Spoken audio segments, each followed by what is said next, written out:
Once upon a time in Queens wants to do for baseball and the 1986 Mets what The Last Dance did for the NBA and the Chicago Bulls.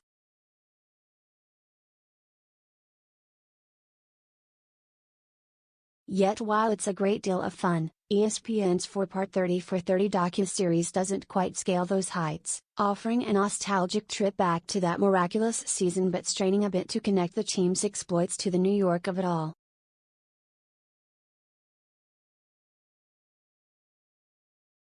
Interviewing a host of former players, several looking great 35 years later, as well as a variety of outside voices, producer-director Nick Davis races through the Mets' history and underdog status vis-à-vis the Yankees after the Dodgers and Giants moved west.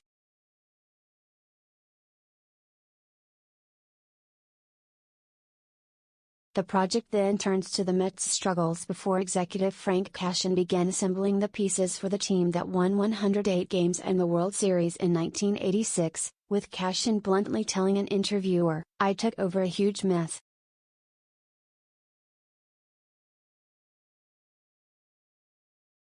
The Mets' killer roster included a mix of old and new faces, including a pair of young black superstars in Dwight, Gooden and Darryl Strawberry, and two older leaders in Keith Hernandez and the late Gary Carter, with Hernandez still rolling his eyes a bit when recalling the way Carter courted the media with his squeaky clean image.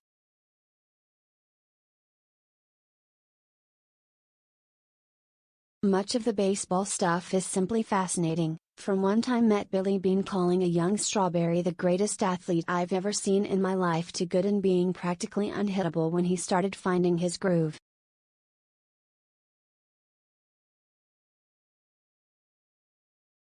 An equally entertaining part involves the team's swagger and off-field antics, indulging in drugs and bringing Mardi Gras with them wherever they traveled, from groupies in each city to all-night parties that occasionally caused one or another to stagger late into practice.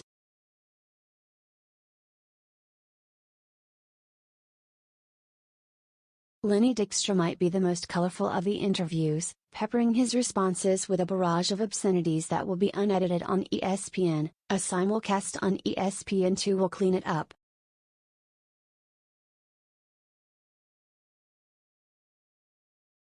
Still, Davis labors a bit to tie the Mets and their popularity to the socio-economics of the 1980s.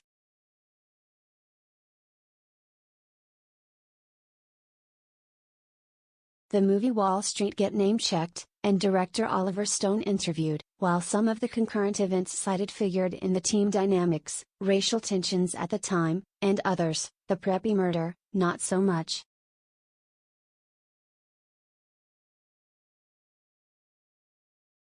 It's a conscious decision, with Davis noting in a letter to critics that the Mets captured the spirit and ethos of the time and city in which they played.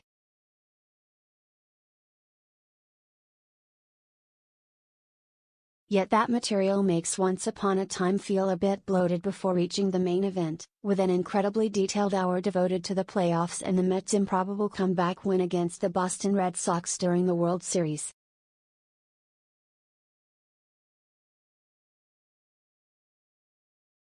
While it's possible to zap through the earlier parts, the level of minutiae regarding that game alone in the fourth chapter should be can't-miss viewing for any sports fan old enough to remember it.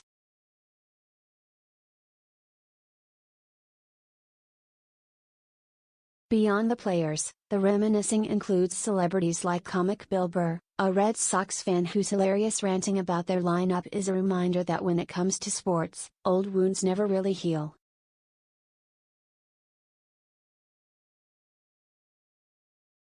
Those interviews also reflect how a championship team could, and to a lesser degree still can, unite a city in unparalleled fashion.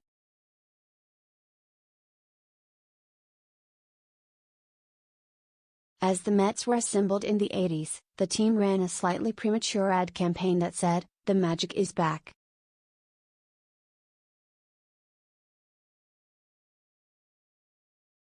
Once Upon a Time in Queens doesn't conjure magic throughout, but like Gooden on the mound, when it's good, it's pretty near untouchable.